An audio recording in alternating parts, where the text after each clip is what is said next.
Nah, kemarin saya lihat sebuah postingan di HFF ya. Seorang Dara yang kamu berapa bulan kerja di sini? Oktober 1 tahun. Yang mana? Oktober 1 tahun. Tahu nggak video ini di postingan HFF ditonton oleh 43,6K.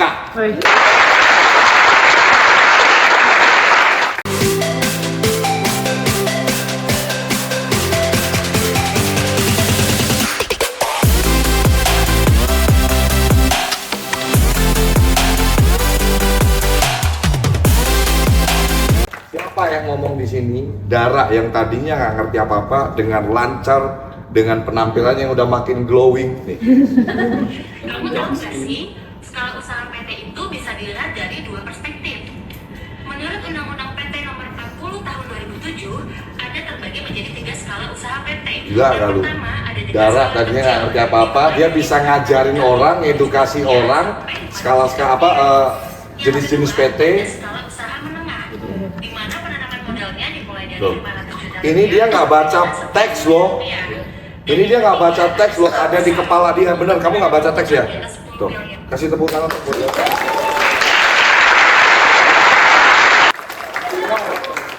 Saya cuma mau kasih tahu, John LBF itu nggak pernah takut kehilangan orang. Nggak pernah takut kehilangan orang yang seperti apa sih? Yang tidak mau berpikiran maju. Hanya orang-orang yang berpikirannya maju, pengen meningkatkan kemampuan dirinya, masa depannya mau ditata dengan baik, yang akan ada di sini. Ya, yang ada di sini, saya sih yakin banget udah nggak ada lagi yang drama-drama, yang toksik-toksikan. Karena Anda ini ibarat lagi sekolah di sini, tapi dapat duit. Anda lagi, tolong ini tempat terbuka banget, lu boleh nanya apapun. Mohon maaf, office boy dulu, kalau nggak salah tuh direktur utamanya CMB Niaga itu dulu bekas office boy. Cuman dia punya keberanian untuk dia berani ngomong, Mbak, lagi sibuk nggak? Apa yang bisa saya bantu nih? Boleh nggak saya bantu apa? Jadi pekerjaan saya udah selesai, saya udah rapi bersih. Daripada saya bengong-bengong, boleh nggak saya bantu apa? Mungkin bantu ngerapiin apa, atau dokumen yang bisa saya printkan atau apa. Dia mengajukan diri. Dan akhirnya dia mencapai kesuksesan. Bahwa kesuksesan itu nggak ada yang gratis, nggak ada yang instan teman-teman. Semua itu butuh perjuangan. Besi untuk jadi sebuah mahakarya, dia harus ditempa, dipukulin, dibakar, digosok sampai jadi mungkin hiasan-hiasan atau buat pedang atau apa segala, sehingga berguna. Nah, manusia yang menajamkan manusia siapa? Ya manusia lainnya. Gak mungkin kan lu manusia mau jadi orang hebat digebukin pakai besi, mati yang ada. Cara menajamkannya ya itu tadi, kadang lu dimarahin, kadang lu ditegur, kadang lu dihina, kadang lu direndahkan. Jadi kalau kamu mengalami proses hidup yang seperti itu teman-teman, percayalah selalu bahwa itu adalah diizinkan oleh pencipta kita, Tuhan, untuk menjadikan kamu makhluk yang lebih baik lagi kalau kamu menyimak proses itu. Paham nggak teman-teman? Jadi jangan kamu dapat masalah, misalkan dihina orang, kamu boleh percaya, boleh nggak, saya boleh disumpah demi apapun, mukaku ini pernah lendir riak, tau nggak sih yang ijo-ijo itu di muka saya diludahin orang pas saya di lomba burung. Saya nggak berani ngelawan, saya punya duit. Tapi ternyata ada selalu hal baik, pelajaran dari apapun yang kita terima. Bukan berarti Allah jatuh kok, Allah ngizinin sih saya diludahin orang, bukan itu. Dari situ kamu akan mengerti arti kehidupan yang sesungguhnya. Kamu belajar yang namanya kerendahan hati, kamu belajar yang namanya kesabaran, kamu belajar yang namanya menahan diri, menahan emosi, kamu belajar namanya kebijaksanaan. Nah itulah nanti ya, kalau kamu menyimak proses hidupmu dengan benar, everyone has a story. Setiap orang dari latar belakang keluarga yang apa, dari latar belakang pendidikan apa. Tapi jangan jadikan itu hambatan untuk kamu maju. Kamu harus bisa berpikiran maju ke depan. Jadi orang yang berduit itu enak, kamu bisa bantu orang. Dan yang paling enak, kamu mau beli apapun, gak usah nanya bandrol harganya dulu. Lu suka ambil ke kasir. Bahkan kalau saya itu Pak Sabar boleh tanya, ajudan saya yang bayar. Pin ATM semua saya nggak tahu, ajudan saya udah percaya sama dia sih, Dimas. Udah dia ke kasir, dia beresin semua. Aku nggak tahu harganya berapa, tahu-tahu udah dapat notifikasi, oh bayarnya segini, gitu loh teman-teman. Enak, punya uang tuh enak gitu loh. Nah, tolong Anda jangan cuman ada di circle kami, Pak Sabar dan saya, tapi Anda nggak menyimak mentalitas kita. Kita udah punya banyak duit, pernah nggak Anda lihat Pak Sabar liburan ke luar negeri, berhari-hari, berminggu-minggu nggak bisa dihubungin? Orang kerja ke Kalimantan aja hatinya nggak tenang, pengen buru-buru pulang. Demi apa sih? Demi mendidik teman-teman semua punya kemandirian, punya ilmu, punya skill. Nih Dara nih salah satu orang yang saya sorot betul-betul perubahannya signifikan. Mohon maaf, dari segi looks-nya aja berbeda banget. Dulu nggak pandai berdandan dia, sekarang udah berdandan, ada bulu mata anti badai, ya, mukanya makin glowing. Loh, serius loh. Di sebelah Dara nih aku mencium bau parfum yang wangi. Kalau mohon maaf, pertama kali lu bau matahari. Maaf nih, gue jujur aja ya. Dulu bau matahari, wah, cewek baru dari panas-panasan kali ya, gitu. Wawancara, ya bau matahari banget gitu kan. Sekarang keluar, aku nyaman di sebelah Dara. Yang ini diposting, tapi ntar tolong dijelaskan, ada disclaimer-nya ya. Istriku nonton nanti dikira ada apa-apa lagi. Itulah yang kami harapkan teman-teman. Saya minta tolong. Apapun yang Anda jalani di perusahaan ini, tidak ada niat satu detik pun dari kami untuk menyiksa Anda. Kayak contoh like. Itu area saya bagian strategi saya itu. Untuk bagaimana pengembangan bisnis, strategi pemasaran. Gue begitu tugas, Pak Sabar ini udah kayak penjaga, kayak satpam loh, di kantor terus loh, udah full time dia beliau di kantor. Saya bagian keluar bikin strategi pemasaran di luar. Nah, tolong saya disupport. Meskipun saya jarang ke kantor, tapi saya kontrol semua pekerjaan. Tolong, memang harus kalian punya yang namanya sense of belonging, rasa memiliki. Ya, rasa memiliki itu penting banget. Oh iya, ini perusahaan saya, majunya perusahaan saya, ya makmurnya saya juga, gitu loh. Dan nanti melalui perusahaan ini akan terbuka lapangan kerja lagi. Mindsetnya harus seperti itu. Bu Susi itu di eranya Bu Susi udah pada hilang semua. Zamannya Bu Susi, jadi dia kerja dulu di gedung ini yang sama. Datang ke saya, ngubungin saya, wawancara di lantai 12. Gajinya baru waktu itu 4 juta kami berani buat bayar gaji Bu Susi. Sekarang ya lu tanya sendiri lah ya, 2 digit lah, nggak mungkin gajinya segitu aja. Ada peningkatan, artinya gitu, kamu ambil patokan-patokan yang memang perusahaan ini tuh appreciate ke karyawan. Orang-orang yang memang nggak dram, Sani nih, orang Alvira dari magang, Reza, dan kami terbuka teman-teman nih, ya, untuk pengembangan diri. Bagian terpenting, pengumuman saya terpenting hari ini. Siapapun kalian, saya nggak tahu Anda lulusan apa, yang mau pengembangan diri, yang mau mengembangkan ilmu kalian, ya, tapi terkendala dengan biaya, silahkan sampaikan ke HRD. Saya pengen melanjutkan ke jenjang kuliah. Perusahaan insya Allah akan bisa fasilitasin itu. Pak Sabar itu akademisi, beliau seneng orang-orang yang berpikiran maju. Ya, nanti kita akan carikan caranya, kita akan siapkan mekanismenya seperti apa, sehingga kamu mungkin nanti bisa bekerja sambil kuliah, ambil jam karyawan. Ya, tuh dengerin. Kita kepengen kalian itu maju, teman-teman. Jadi kalau siapa yang kalian masih pengen menambah ilmu kalian, mau belajar lagi, mau kuliah lagi, sampaikan aja ke perusahaan. Nanti kita akan betul-betul persiapkan semuanya. Tujuannya apa sih? Kami cuman kepengen satu, teman-teman. Kami ini nanti meninggalkan legacy yang positif untuk bangsa ini. Ketika suatu saat nanti kami meninggalkan dunia ini, Pak Sabar dan saya, Anda nanti bisa jadi saksi bahwa di perusahaan ini kami sangat konsentrasi dalam pengembangan sumber daya manusia. Ya, tidak hanya fokus buka bisnis biar kita untung, biar kita makin kaya. Bukan itu goals kami. Saya udah nggak ngerti lagi saya mau beli mobil apa lagi. Udah ada semua.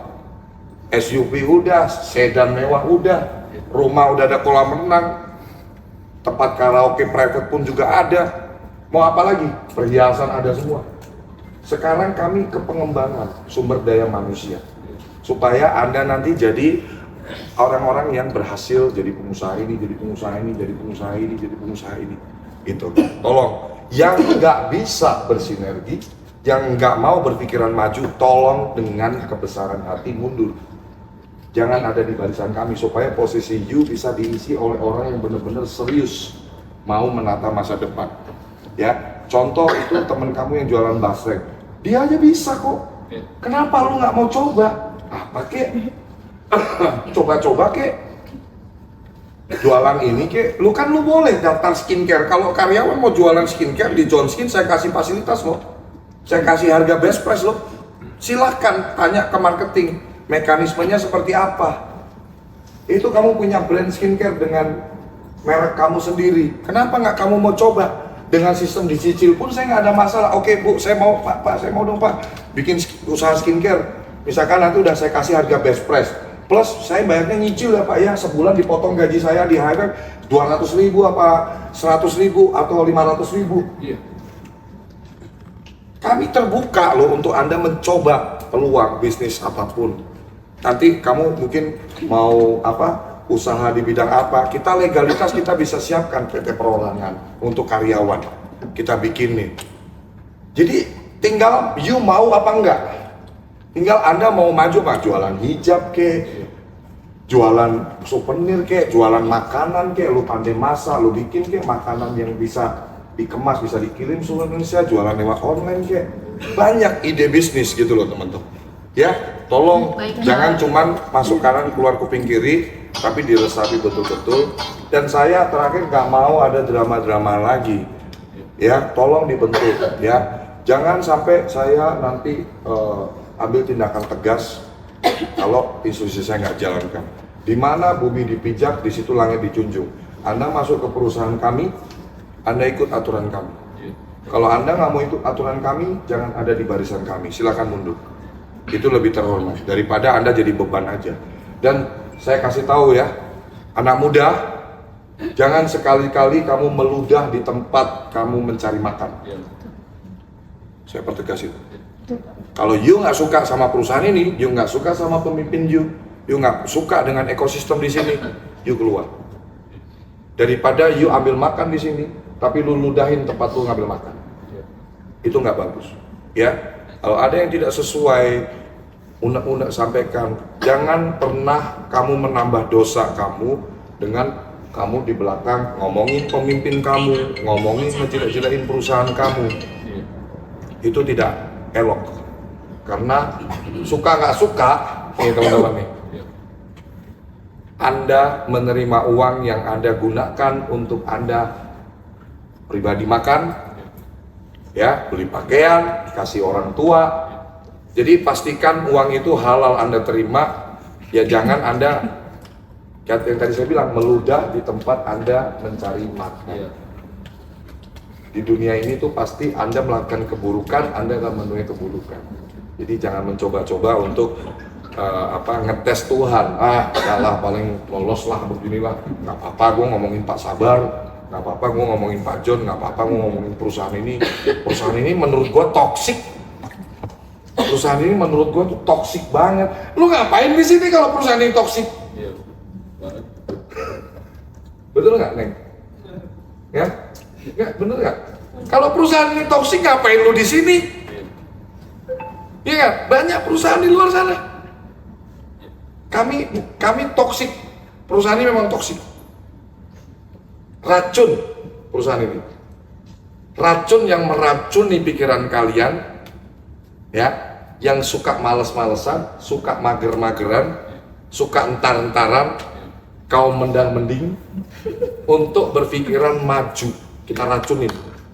Kita kasih racun supaya apa? Kalian jadi bahwa hidup itu, saya nggak mau bilang hidup itu berat. Hidup itu mudah kok. Asal lu benar-benar sungguh-sungguh mengupayakan. Ya, jadikan perusahaan ini toksik, racun yang positif. Meskipun kalau racun itu nggak ada yang positif, tapi saya yakin kita semua bisa bersinergi untuk menjadikan perusahaan ini racun yang positif untuk membuat generasi muda yang ada di sini berpikiran maju ke depan, nyuci otak kalian supaya oh iya, jadi orang sukses itu manfaatnya banyak. Lu suatu saat nanti akan merasakan kepuasan kami berdua hari ini. 28 orang kami naikkan gajinya loh teman-teman. Punya keberanian lebih. Oh, aku sudah ada peningkatan nih. Tadinya aku menabung 1 juta, sekarang aku udah berani menabung kenaikan gajiku. Jadi kalau gajimu bertambah, penghasilanmu bertambah, minta tolong biaya pengeluaranmu jangan ikut bertambah. Contohnya begini ya teman-teman, kalau you punya gaji 5 juta, 3 juta atau 2,5 juta itu anggaplah di pikiran kalian gaji Anda itu cuma 50%. Jadi kalau you punya penghasilan 5 juta, tanamkan di benakmu gajiku tuh cuma 2,5 juta. 2,5 jutanya itu kamu simpen di ATM gunting. 10 bulan kamu nggak berasa waktu cepat kan berlalu kan. Tiba-tiba 10 bulan kamu punya ATM saldo 25 juta. 2,5 juta lu habisin aja. Kasih orang tua 500, sisanya 2 juta, ya ngirit aja. Pak Sabar pernah kok makan promah tiap hari karena nggak punya duit. Tanya aja, naik bis patas dari Bekasi, ya, makan Indomie, bersihin tai anjing dulu, baru bisa makan nasi, ngumpet di toilet supaya nggak ketahuan dia numpang di rumah saudaranya. Tanya aja orangnya di sini, semua ada pay the price, ada harga yang harus dibayar. Tapi kan lu nggak sampai segitu, 2 juta. Lu masih bujang bisa lah beli makan-makan warteg apa ya, jangan manjain lidah dulu lah kalau memang belum waktunya ya. Makan warteg juga bagus kok, saya juga lebih suka makan wartegnya 10.000 kali sebulan cuma 300.000, masih sisa 1,7. Lu masih ada waktu nongkrong sama temen lu, masih bisa patungan PT bisa 5 juta itu kamu punya 10 bulan 20 juta. Nah ketika 25 juta itu udah tercapai, lu akan lebih dadanya agak begini, wah gue punya duit 25 juta nih, mau bisnis apa nih Ci? Iya nggak? Kalau nggak punya duit ya begini, diajakin ngomong bisnis, duitnya dari mana? Modalnya dari mana? Karena tidak bisa memanage keuangan dengan baik. Ya masuk akal, bisa. Lu mau jualan gundam ke, mau jualan apa ke, baju batik, kumpulin dulu 10 bulan bersusah-susah dulu. Bersusah-susah dulu, bersenang-senang kemudian. Jangan salah, bersenang-senang dulu ya lu melarat kemudian, oke? Dan satu ilmu yang sangat berharga saya kasih tahu teman-teman, respectlah pada orang yang pernah menolong. Ya, jangan pernah lupakan budi baik orang yang pernah menolong. Ya Pak Sabar boleh tanyalah kalau pas nggak ada saya. Selalu saya ngomong ke semua orang, ya, Pak Sabar ini malaikat saya. Jadi di dunia ini yang saya hormati, yang saya paling segani, orang tua saya, papa mama saya, dan urutan kedua itu Pak Sabar. Serius, artinya apa? Benar-benar beliau itu adalah sosok yang dikirim oleh Tuhan untuk membantu saya. Dan saya berharap Anda akan menemukan sosok-sosok yang memang sebagai perantaranya Tuhan menuju Anda, mengantarkan Anda menuju jalan kesuksesan. Selamat makan siang.